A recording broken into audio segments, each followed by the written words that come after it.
আসসালামু আলাইকুম গাইস, আশা করি সবাই ভালো আছেন। অনেকদিন পরে বাড়িতে যাচ্ছি, চলে আসলাম চট্টগ্রাম স্টেশন। এখানে এই স্টেশনের পাশে অনেক কুলি দাঁড়ানো আছে, ওরা মাল সামান, যারা আপনার বেশি মাল সামান থাকে এগুলো নিয়ে ওরা হেল্প করবে, তার বিনিময়ে তারা কিছু টাকা নেয়।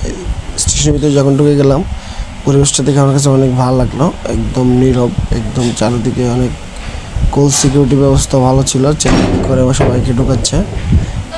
সিস্টেমটা আমার কাছে অনেক ভালো লাগলো। আর আশেপাশে পরিবেশটা একদম পরিষ্কার, একদম মানে কি অন্য অন্য জায়গাটা অনেক থাকে, ময়লা চিপসের প্যাকেট বা অনেক কিছু ফালানো থাকে, পরিবেশটা একদম পরিষ্কার ক্লিন। কাউকে এখানে কোনো কিছু ফালানোর জন্য দিচ্ছে না।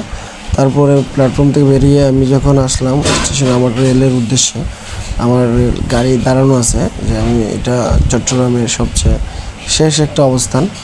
এখান থেকে মানে কি আর কোনো লাইন আপনি পাবেন না, এখান থেকেই শেষ, এখান থেকেই মনে করেন যে শুরু। এখান থেকে আমি আমার সিলেটের উদ্দেশ্যে আমি চলে যাব আমার গন্তব্যে।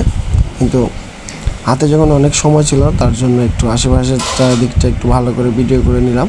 আসল কথা, সকালবেলা ওয়েদারটা অনেক সুন্দর ছিল, ঠান্ডা, হালকা হালকা মেঘ ছিল, বাতাস ছিল হালকা, যা অনেক ভালো লাগছে।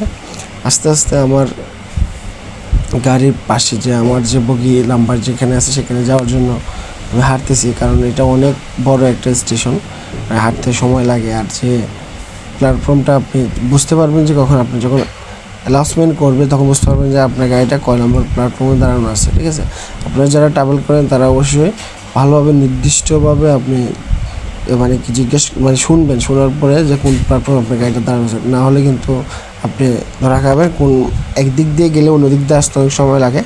যাই হোক, এখন আস্তে করে গাড়িতে আমার ট্রেনে উঠে গেলাম, আর অল্প সহজে আমার বগিটা পেয়ে গেলাম। অবশ্যই একটু কষ্ট করতে হয়েছে, একটু দূরে যাইতে হয়েছে। আমার বগিটা একদম লাস্ট মাথায় ছিল, মানে ইঞ্জিনের পাশের যে বগিগুলো থাকে তার 1 নম্বর সেকেন্ড বগিটা আমার ছিল। তাই কিন্তু সিট খুঁজে পাচ্ছি না, দেখতেছি আমার সিটটা কোন জায়গায় আছে। বাট একটা সমস্যা হয়ে গেছে তখন, যে আমার সিটে একটা মানুষ বসা ছিল, অন্য একজন মানুষ। অনেক কষ্টের বিনিময়ে তাকে বুঝিয়ে শুনিয়ে মানে উঠালাম, উঠে আমার ট্রেনে আমি বসলাম, আমার জায়গায় বসলাম। সবচেয়ে বড় কথা, বসার পরেই 10 মিনিট পরে ট্রেনটা ছেড়ে দিয়েছে। আর ট্রেন চলার পরে যে একটা অনুভূতি থাকে, ট্রেন চলার পরে যে অনুভূতি, যে একটা হালকা বাতাস, আশেপাশে পরিবেশগুলো মানে দেখা যায়, এটা কিন্তু অনেকটা সুন্দর, অনেক ভালো লাগে। যে তো আমাদের এদিকে দেখেন, আমাদের সিলেটের হচ্ছে পানি তেমন একটা নাই, কিন্তু আমরা যখন কুমিল্লা লাকসামের দিকে যাই, দেখেন এখানে অনেক ধরনের হাওয়ার আছে, এখানে অনেক পরিমাণ পানি থাকে।